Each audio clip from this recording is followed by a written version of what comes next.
In the heart of West Africa, nestled among vast deserts and rugged landscapes, lies Burkina Faso, a small landlocked country that has long been overlooked on the global stage. For decades, this nation struggled with poverty, limited resources, and a lack of basic services like electricity and clean water. Many of its people lived in rural villages where darkness fell at sunset, leaving homes without light, schools without power, and hospitals unable to operate life-saving equipment. But today, Burkina Faso is rewriting its story with an extraordinary $800 billion hydroelectric project that could transform not just the country, but the entire continent of Africa. This ambitious initiative, led by the visionary Captain Ibrahim Traoré, is more than just a plan to generate electricity. It's a bold declaration of independence, a beacon of hope, and a blueprint for a brighter future. The world is watching in awe as this small nation dares to dream big, proving that Africa can take control of its own destiny and lead the way in innovation, self-reliance, and progress. The scale of this project is staggering, with an $800 billion price tag. It's one of the largest infrastructure initiatives ever undertaken, not just in Africa,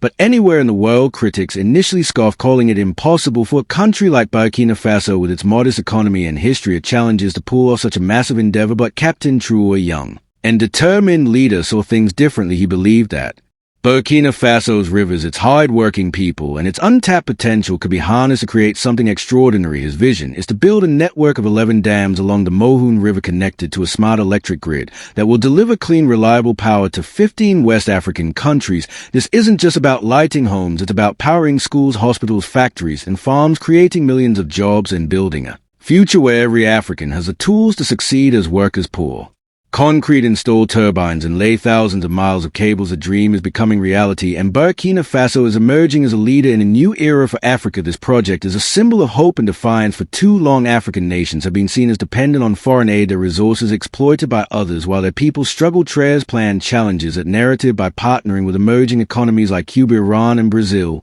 instead of relying on Western powers, is showing that Africa can choose its own path and build its own future. The $800 billion project is a statement that Burkina Faso and Africa as a whole doesn't need saviors, it needs opportunities, infrastructure, and the chance to shine. As the dams rise and the lights come on, Burkina Faso is proving that even a small nation can achieve greatness when it dares to dream big. To fully appreciate the significance of this project, we need to understand Burkina Faso's past. Once known as Upper Volta, the country gained independence from France in 1960, but freedom didn't bring prosperity. The land is mostly dry, with vast stretches of desert and savanna where rainfall is scarce. Farming, which employs most of the population, has always been challenging due to unpredictable weather and limited access to water. Many people lived in poverty, struggling to afford food, clean water, or basic health care. Electricity was a luxury reserved for a small percentage of the population, mostly in cities like Ouagadougou and Babidal. Lasso, even their power outages were a daily frustration, shutting down businesses, schools, and homes without warning. In rural areas, the situation was even worse. Villages had no electricity at all, forcing families to rely on candles, kerosene lamps, or firewood for light and cooking. These methods were expensive, dangerous, and bad for the environment, producing smoke that harmed health and contributed to deforestation. Children couldn't study at night, limiting their education and opportunities. Hospitals in rural areas struggled to keep medicines cold or run basic equipment, putting lives at risk. For example, a doctor in a remote clinic might have to perform surgery by candlelight, or a family might lose a loved one because a ventilator couldn't run without power. These challenges weren't just inconveniences, they were barriers to progress, keeping Burkina Faso and its people from reaching their full potential. Politically, Burkina Faso faced its share of struggles. The country went through periods of instability, with coups and changes in leadership that made it hard to build a strong economy. Foreign aid helped keep the country afloat, but it often came with conditions that limited Burkina Faso's freedom. For instance, aid might require the country to buy oil or equipment from specific nations, keeping it dependent on outsiders. This created a cycle where Burkina Faso could never fully control its own future. By the time Captain Ibrahim Traoré took power in 2022 after a military coup, many people were frustrated. They wanted change, and Traoré promised to deliver it. He saw electricity as a key to unlocking Burkina Faso's potential, not just for his country, but for all of West Africa. His $800 billion hydroelectric project was born from this belief, a daring plan to break free from the past and build a future where every citizen could thrive. Captain Ibrahim Traoré is not your typical leader, young, determined, and fiercely patriotic. He came to power with a clear goal: to make Burkina Faso, strong, independent, and prosperous unlike previous leaders who relied heavily on foreign aid, wanted to use Burkina Faso's own resources to solve its problems. He looked at the Mohun River, one of the country's largest waterways, and saw an opportunity. Rivers have long been a source of power, from ancient water mills to modern hydroelectric dams. Traoré believed that by harnessing the Mohun flow, Burkina Faso could generate enough electricity to transform not just his country but the entire region. The plan was breathtaking in its scope, an $800 billion project to build 11 massive dams along the Mohun River connected to a smart electric grid that would deliver power to 15 West African countries. This wasn't just about building one or two dams. It was about creating a network of infrastructure that would work together to produce clean, reliable energy. The dams would generate electricity by using the force of the river's water to spin giant turbines, which would then send power through cables to cities, towns, and villages across the region. The grid would be smart, meaning it would use advanced technology to make sure electricity went where it was needed most without waste or interruptions. The price tag of $800 billion raised eyebrows around the world. Many critics said it was too expensive, too risky, and too ambitious for a country like Burkina Faso, which is a small economy compared to global powers. Some even laughed at the idea, calling it a pipe dream, but Traoré was undeterred. He saw the project as an investment in the future, not just for Burkina Faso, but for millions of people across West Africa. He believed that access to electricity was a right, not a privilege, and he was determined to make it a reality. Instead of turning to Western countries for help, he reached out to emerging economies like Cuba, Iran, and Brazil, who sent engineers, architects, and technicians to work alongside Burkina Faso's own workers. These partnerships were a bold statement. Africa could choose its own allies and build its own future without relying on the same powers that had exploited its resources for centuries. The heart of the $800 billion project is a network of 11 dams along the Mohun River. These dams are engineering marvels, each one a massive structure made of thousands of tons of concrete and steel. Building them is no small task. The Mohun River flows through Burkina Faso's rugged terrain where the land is rocky and dry. Workers must blast through stone, level the ground, and pour concrete foundations strong enough to hold back millions of gallons of water. The dams are designed to withstand floods, droughts, and other natural challenges, ensuring they can produce electricity for decades to come. Each dam is carefully planned to work as part of a larger system. The 11 dams are spaced along the river to maximize the amount of power they can generate. Water flows from one dam to the next, spinning turbines at each stop. These turbines are like giant fans powered by the force of the water that create electricity. The dams are also equipped with spillways and gates to control the water's flow, preventing floods during the rainy season and saving water during the dry season. This careful design ensures that the dams can produce power year-round, even in Burkina Faso's unpredictable climate. The construction process is a massive effort that involves thousands of workers, heavy machinery, and cutting-edge technology. Bulldozers clear the land, cranes lift steel beams, and trucks deliver tons of concrete. Local workers are being trained to operate complex equipment, install turbines, and maintain the dams. This is creating a new generation of skilled workers who are proud to be part of something historic. The dams are more than just structures. They are a symbol of what Burkina Faso can achieve when it comes together with a shared purpose. While the dams are the backbone of the project, the smart electric grid is its brain. This grid is like a giant web that will carry electricity from the Mohun River dams to 15 West African countries, from landlocked nations like Niger and Mali to coastal powerhouses like Nigeria and Senegal. It's not just a network of wires, it's a high-tech system that uses artificial intelligence (AI) to manage power in real time, making sure every home, school, and factory gets the electricity it needs. The grid is designed to be smart and efficient. For example, if a city in Ghana needs more power during the day to run its factories, a grid can send extra electricity there. If a village in Togo needs light at night for students to study, the grid makes sure it's available. The AI system balances the load, preventing blackouts and reducing waste. The grid also includes solar panels as a backup, so if one part of the system fails, the power keeps flowing. This is a huge improvement over the old unreliable grids that left people in the dark for hours or even days at a time. The grid will transform daily life in West Africa. In rural areas, families will have light in their homes for the first time, allowing children to read and study after dark. Hospitals will be able to run life-saving equipment like ventilators and x-ray machines without relying on noisy, expensive generators. Businesses will have the power they need to grow, from small shops using digital payment apps to large factories producing goods for export. For example, a trader in a market in Senegal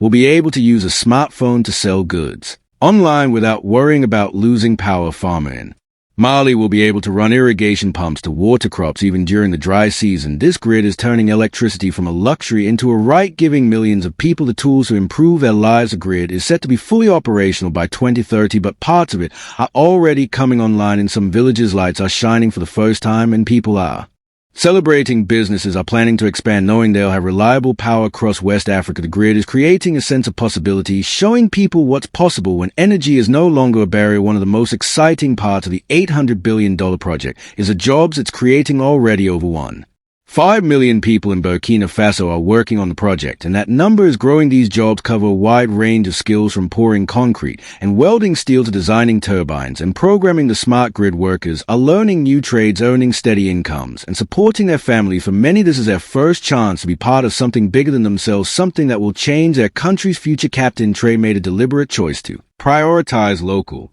workers instead of hiring foreign companies to do all the work. He focused on training Burkina Faso's own people.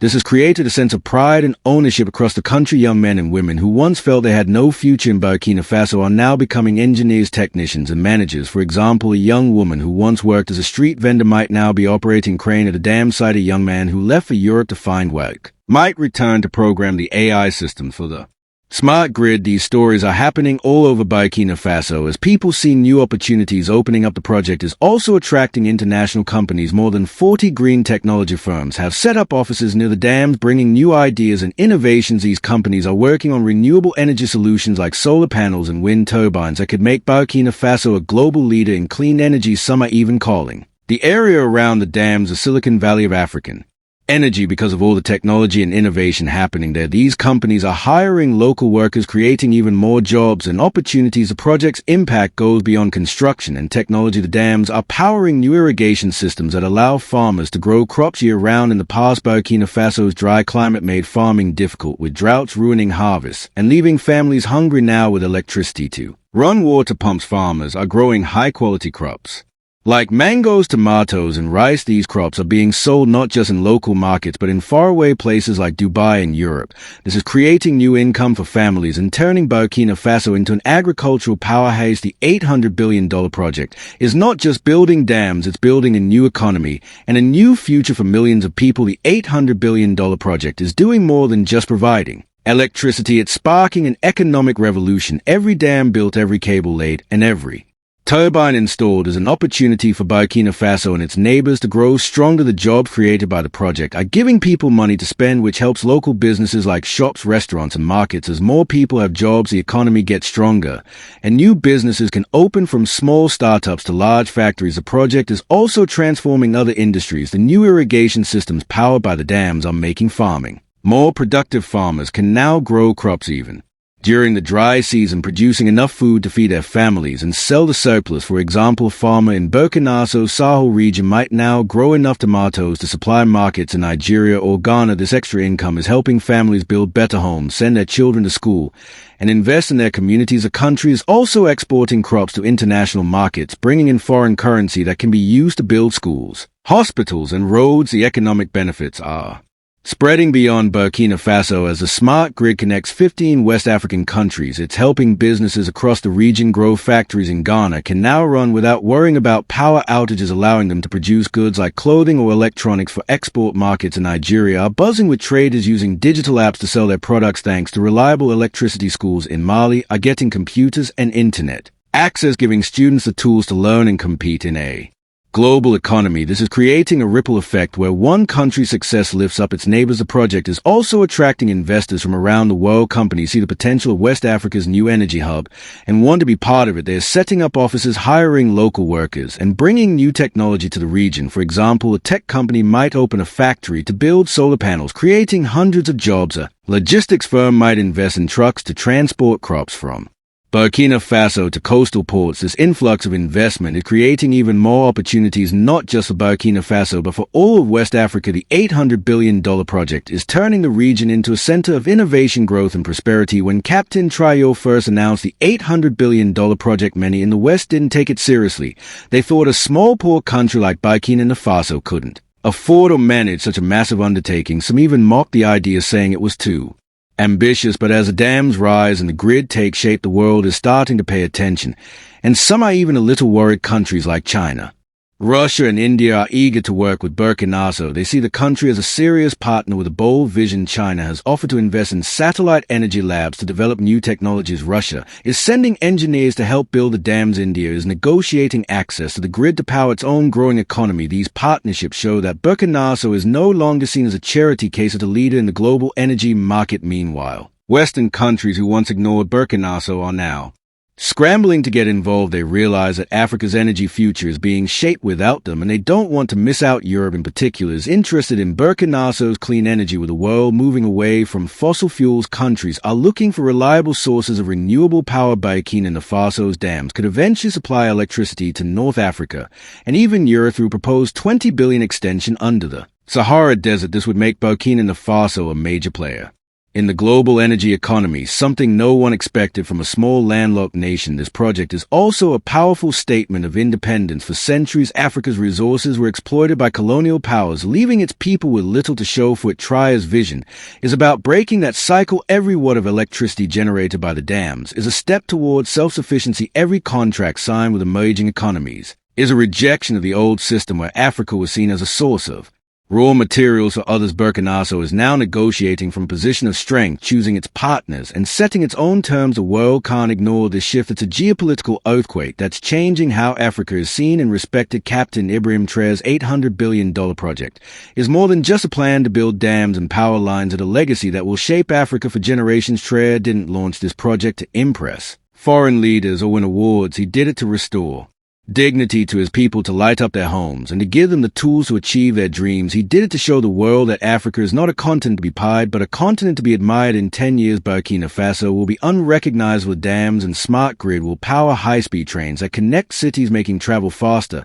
and easier. Green cities with modern buildings, and clean energy will rise, creating new opportunities for businesses and families. Digital schools with computers and internet access will give students the skill to compete in a global economy. New industries like vertical farming, where crops are grown in tall buildings to save space, will provide food and jobs. Young people will have the chance to become engineers, scientists, and entrepreneurs, all because of the foundation being built today. This project is also inspiring other African countries. Nations like Niger, Togo, and Sierra Leone are watching Burkina Faso's success in creating their own energy plans. They see what's possible when a country dares to dream big and work hard. Traoré's vision is spreading, creating a movement across the continent. Africa is no longer waiting for others to solve its problems. It's solving them itself with its own leaders, workers, and ideas. The $800 billion hydroelectric project is just the beginning. As the dams are completed and the grid expands, West Africa is becoming a connected, powerful region. Electricity is becoming a right, not a luxury, for millions of people. Villages that once lived in darkness are now full of light. Businesses that once struggled are now growing. Young people who once felt they had no future are now building one. This is a revolution, not just of energy, but of hope, possibility, and pride. Burkina Faso is showing the world that Africa doesn't need permission to succeed. It's building its own future, 1 megawatt at a time. If this story inspires you, share it with others. Tell the world about Burkina Faso's incredible journey from a forgotten nation to a global leader. As a turbine spin and the lights come on, one thing is clear: Africa's future is bright, and it's being built by Africans for Africans.